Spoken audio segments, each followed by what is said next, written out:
और बहुत अच्छा बोलते हैं, इसमें तो खैर कोई शक है ही नहीं। कंटेंट जो है उस पर बाद में, लेकिन जैसा संदीप ने कहा, आप बहुत ज्यादा नेगेटिव नहीं है। जैसे कल राजदीप आए थे, राजदीप ने कहा कि अगर मीडिया बटा है उसमें, मानक मैं दुकानदार नहीं हूं। हाँ, आप जिनका नाम लेकर आए हैं वो मैं बैलेंसवादी नहीं हूं।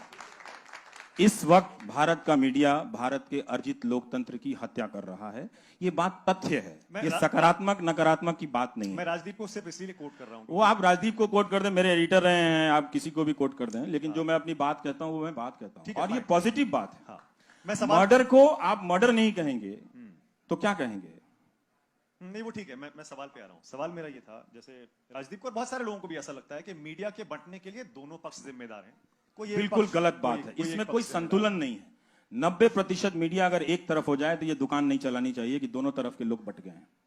फिर जो मैंने कार्यक्रम किया है, फिर उसमें से आप कमियां निकाल के बताइए, फिर उस पर बात कीजिए।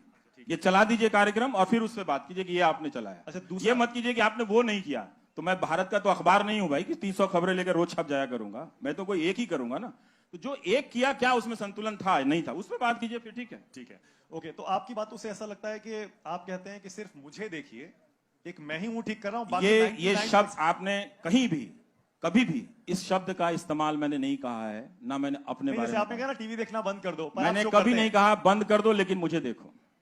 अच्छा, मैंने कभी नहीं कहा। भारत की जनता को, ये आप लिख लें, क्योंकि हम सब की नौकरियां हैं ना, हम उसी को डिफेंड कर रहे हैं ना, वो हम करते रहे हैं, ठीक है।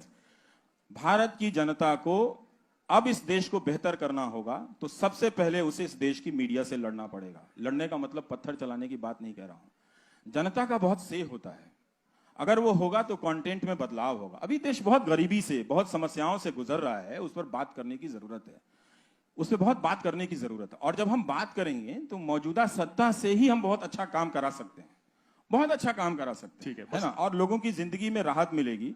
जब मैं नौकरी सीरीज कर रहा था, आप कभी जिंदगी में नहीं कर पाएंगे, दुनिया का कोई प्राइम टाइम का एंकर 8 महीना जो नौकरी सीरीज नहीं कर पाएगा कहीं भी। आप इतिहास हो कहीं टेलीविजन के इतिहास में, आप टेलीविजन का इतिहास 100 साल से ज्यादा, मुझे बता दीजिए, बताइए आपने कभी किसी प्राइम टाइम को, सुकेश आप बता सकते हैं कि कभी देखा है नौकरी सीरीज करते हुए? 1 लाख से ज्यादा लोगों को लेटर मिला।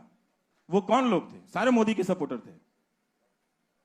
और वो जब आए तो उन्होंने कहा कि ये मीडिया बिक गया है, हम आपके पास आए हैं। उन्होंने मुझसे झूठ नहीं बोला, उन्होंने कहा हम मोदी जी के सपोर्टर हैं, लेकिन हम चाहते हैं आप मेरी आवाज उठाएं। मैंने कहा आपकी कहानी सही होनी चाहिए, बस किसके सपोर्टर है, मेरा उसमें बिजनेस नहीं है। ओके, बस एक चीज और है, जैसे आपने कहा कि आपको 1 मिलियन लोग देखते हैं, वाकई आपकी बहुत फैन फॉलोइंग है, बहुत लोग देखते हैं आपको, लेकिन बाकी लोगों को आप डिसमिस क्यों कर रहे हैं? उनको भी उसी यूट्यूब पर मिलियंस ऑफ मिलियंस आप तुलना कर लीजिए। नहीं, तुलना नहीं, वैसे बता जरूर उनको, मैंने ये भी कहा कि सारी दुनिया मुझे नहीं देखेगी। नहीं, आपने कहा ना टीआरपी आती है तो वो गलत है, उसको नहीं मानते, पर यूट्यूब पे उसी प्लेटफॉर्म मैंने उसको एक उदाहरण दिया है कि ऐसा नहीं है कि लोग मुझे नहीं देखते हैं, ठीक है, ऐसा नहीं है कि लोग मुझे नहीं देखते, मुझे भी देखते हैं। और मैंने संदीप से यह भी कहा कि और ये कभी भी मुमकिन नहीं होगा कि सारे लोग मुझे देखें, हो ही नहीं सकता, और ऐसा होना भी नहीं चाहिए।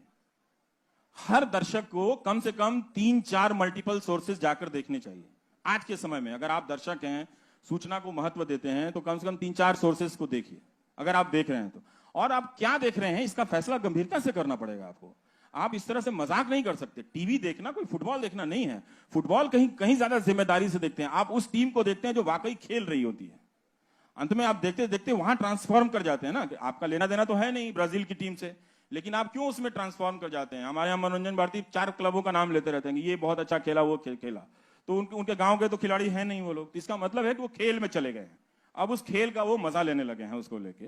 तो हमें वो चीज देखना चाहिए। जी, एक और सवाल लेते हैं सर। आप मेरा सवाल आपसे ये है कि आपने अभी क्या कहा कि आईटी सेल वालों को बुलाते हैं, बिजनेस करते हैं, तो सर जैसे आईटी सेल वाले अगर गलत अफवाह फैला रहे हैं, तो कहीं ना कहीं कन्हैया कुमार भी जो जिस पर देशद्रोह का आरोप लगा है, उसको बुलाकर भी टीवी वाले गलत करते हैं। दूसरा सवाल ये है कि आप जब आते हैं गोदी मीडिया की बात करते हैं, तो जैसे मानक सर ने कहा कि दोनों तरफ मीडिया बटा हुआ है, तो सर जिस तरह एक तरफ गोदी मीडिया दोनों तरफ नहीं बटा हुआ, मीडिया अब एक ही तरफ है। हाँ।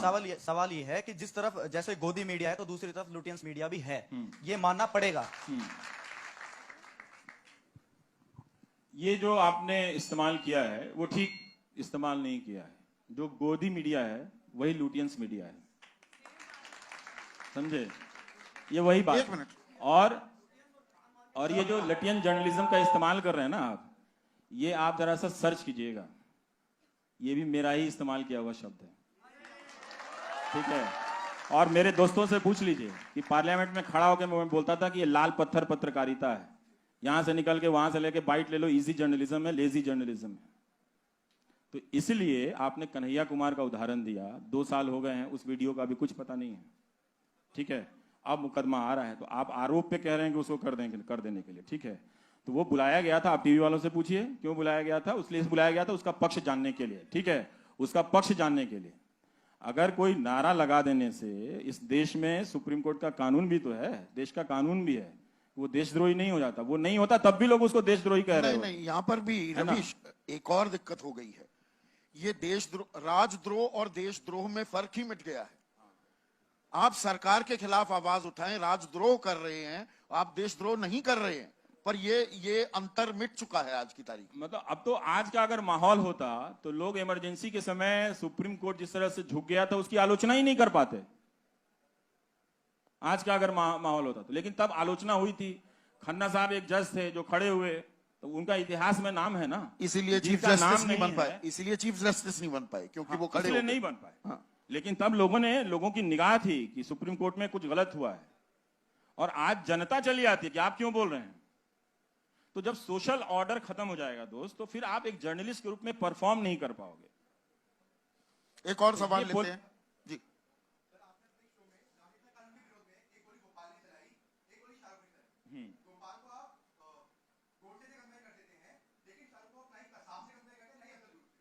आप कर लीजिए, हमने तो आपको रोका नहीं है। ऐसा है, उसका कॉन्टेक्स्ट है, मैं बताता हूं, उसका कॉन्टेक्स्ट है। वो गोली 30 जनवरी को चला रहा था। 30 जनवरी का दिन जानते हैं आप कौन सा दिन है, ठीक है। तो उसका एक कॉन्टेक्स्ट है। अगर आप इस बाइनरी में खेल खेलना चाहते हैं तब तो आप उस प्रोपेगेंडा के शिकार हो चुके हैं ना। उस दिन, जिस दिन गांधी जी की हत्या हुई थी, और आप देख लीजिए कि वो किस तरह की बातें कर रहा है, आके अंत में गोली चला रहा है। तो गोडसे से क्या मतलब, आपको उससे आपत्ति है कि गोडसे से क्यों नहीं कंपेयर किया हमने? हाँ, इसलिए कि उसकी कोई जानकारी नहीं है। अभी भी पुलिस कह रही है कि उसकी कोई, हमारे पास कोई खास उसके आपराधिक रिकॉर्ड की जानकारी नहीं है। लेकिन हम तो पहले दिन से कह रहे थे कि इसको पकड़ना चाहिए, इसको छोड़ना नहीं चाहिए।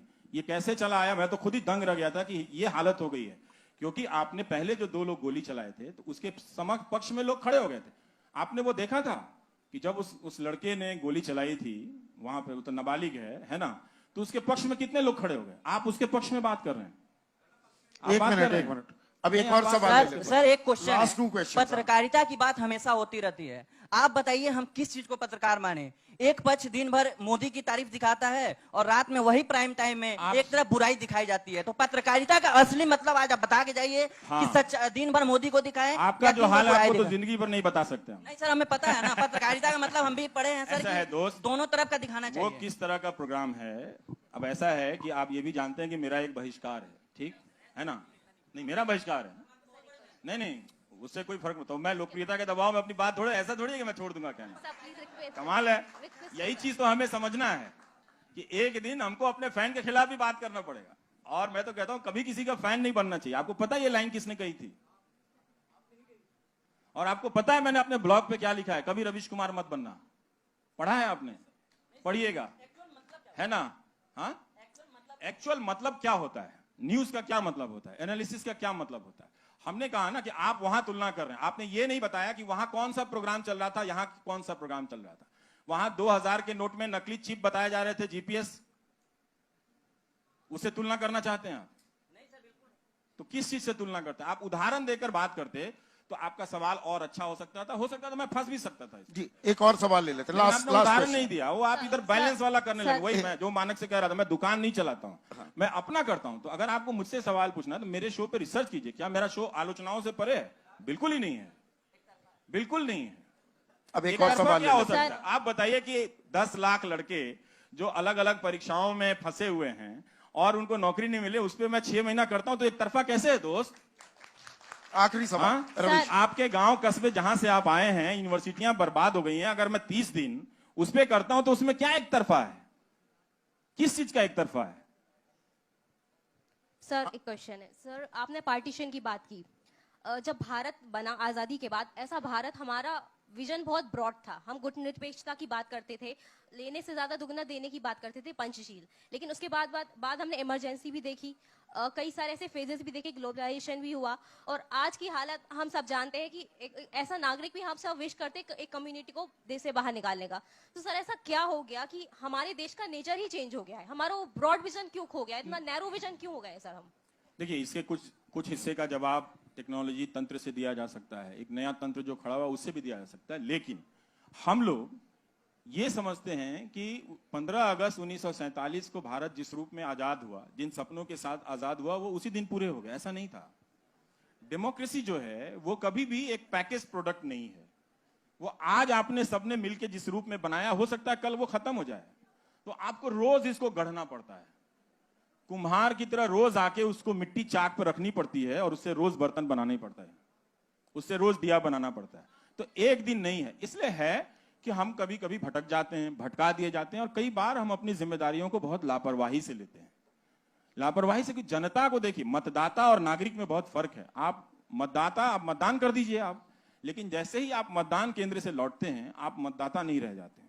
लेकिन अब उस टेक्नोलॉजी के तंत्र से आपको हमारे जरिए भी एक पॉलिटिकल फोर्स में बदला जा रहा है, दुगनी तिगनी शक्तियों के जरिए। इसीलिए आप किसी जर्नलिस्ट को घेर के मारने लगते हैं, और ये अब तो हर तरफ से हो रहा है। इसलिए मैं कह रहा था कि जो सोशल ऑर्डर कोलैप्स किया है, इसमें अब आपको पत्रकार के रूप में परफॉर्म करना बहुत मुश्किल होगा। पहले के दौर में हम जाते थे तो चाहे वो किसकी स्टोरी के खिलाफ लिख रहे हो या नहीं लिख रहे हो, उस आदमी को उससे मतलब नहीं था। मतलब ये था कि हमारे दरवाजे पे पत्रकार आया है तो पानी पिलाता था।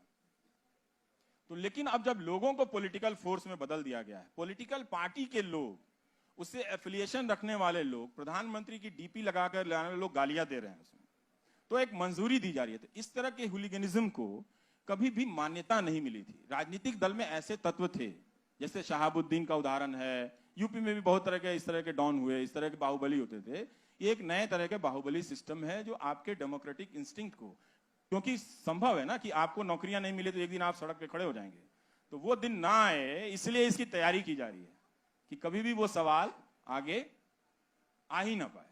तो बहुत मुश्किल हो गया। तो इसलिए हम सबको उन सपनों को हासिल करने की जरूरत है, उन सपनों में नई बातें जोड़ने की भी जरूरत है, और उसके लिए मेहनत करने की जरूरत है। जो मैंने अपनी जिंदगी से सीखा है, पहले मैं सोचता था कि पैदा हो जाने से ही नागरिक हो गए।